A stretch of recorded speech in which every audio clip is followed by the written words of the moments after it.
Naalala niyo ba yung issue ni Jessie Mendiola at saka ni Ann Curtis? Well, I think itong picture na ito ay tamang-tama para pag-usapan natin yung issue na yon. But allow me to read to you what's in the picture. It said, there are two types of mothers in this world. One, I can't do anything because I have children. And two, I have to do it because I have children. Tapos sabi pa niya, children are motivation, not an excuse. Mom is not a nanny but a role model. So isa-isahin natin, okay, para malinaw. Una, sabi niya, I can't do anything because I have children, which represented by the picture A. Tapos yung pangalawa, I have to do it because I have children, represented naman ng picture B. So ikaw, as a mom, alin ka dito?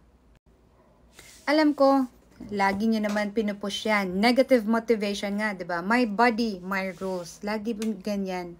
Pero, para sa akin, as a media, I always promote what is good for everybody and especially what is beneficial sa health ng isang tao.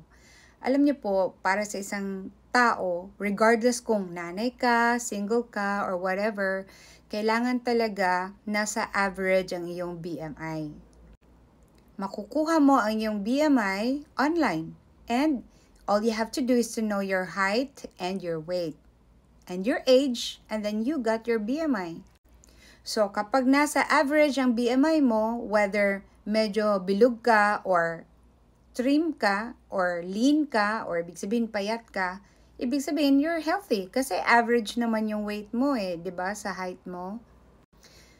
Pero kasi sa dalawang larawan na ito, this is about mindset Ano ang mindset mo bilang isang nanay?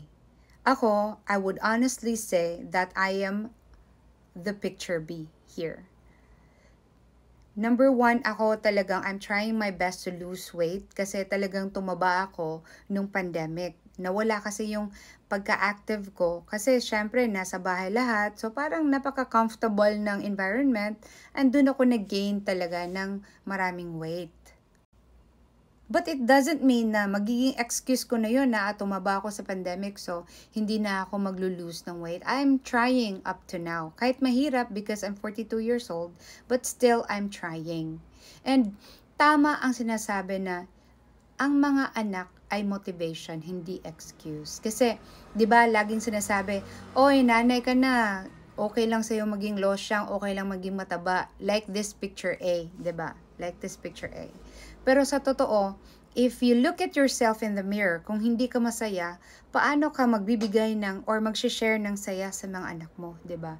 Kaya importante na if you're here at picture B, at least siguro you're emotionally torn, but then kung nakita mo yung sarili mo sa salamin, masaya ka kasi you're fit you're healthy And kapag nakikita yan ng mga anak mo, they will also be inspired by you na, ay, si nanay nga, si mama nga, kahit sobrang busy sa amin, kayang-kaya niya, ako pa kaya?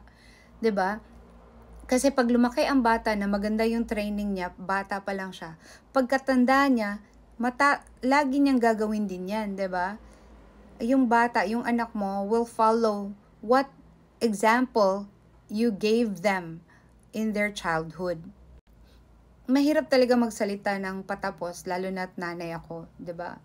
Kasi while nag-iedad ka, talagang mas madali kang mag-gain ng weight. Kaya nga kailangan mo pang mas talagang you have to move around, 'di ba? Dapat mag-exercise ka talaga, dapat maging active ka talaga. Napapansin nyo sa Pilipinas, marami sa mga kababaihan, lalo na yung mga may asawa na ang laki-laki ng tiyan. And parang sa atin, ini-encourage na okay lang yan, pero to be honest, hindi yan okay.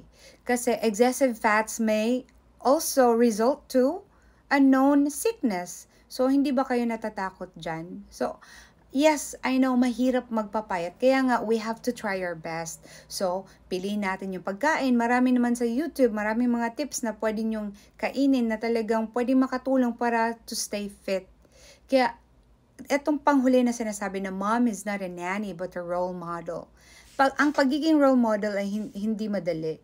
Kasi kapag buntis ka, talagang magigain ka. Like, what happened to me. I gained twice.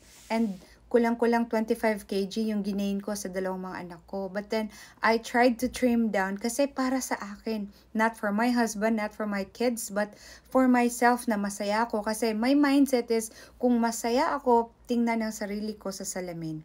I'm sure, mapoproject kong yung kasiyahan ko sa mga anak ko. 'Di ba? And it is really nice na healthy tayo kasi mag-aalaga tayo ng bata. If we feel so heavy kasi sa katabaan natin, sa kalakihan natin, 'di ba? Ang hirap nun gumalaw, lalo pat yung mga anak natin ay lumalaki na. Kailangan natin silang talagang samahan, kailangan natin silang bigyan ng more attention. Hindi lang naman sa baby pa yung attention na kailangan ng isang bata, hanggat sa lumaki sila. Kailangan nila yon. Now, if you are letter A here, which is pretty common, lalong-lalo na sa Pilipinas, hindi mo naman kailangang magarang magsuot ng damit. Hindi rin kailangan gumastos ng malaki para pumayat or maging healthy or fit. You just have to do jogging every morning kung gusto mo, 'di ba? O di kaya mga gawaing bahay na talagang nakakatulong para you're moving and you're active all the time. Alam ko, unsolicited opinion na naman tong sinasabi ko, but what am I saying is really for the benefit of every moms out there. Like me, nanay din ako, and I'm trying my best to really, really, really stay fit. Kaya sana, sabay-sabay tayong mag-goal, 'di ba? Be a role model. Hindi magiging excuse sa mga anak natin kasi kawawa. It's like giving them a trauma na dahil sa kanila, ganyan yung ayos natin. Huwag ganun, unfair yun.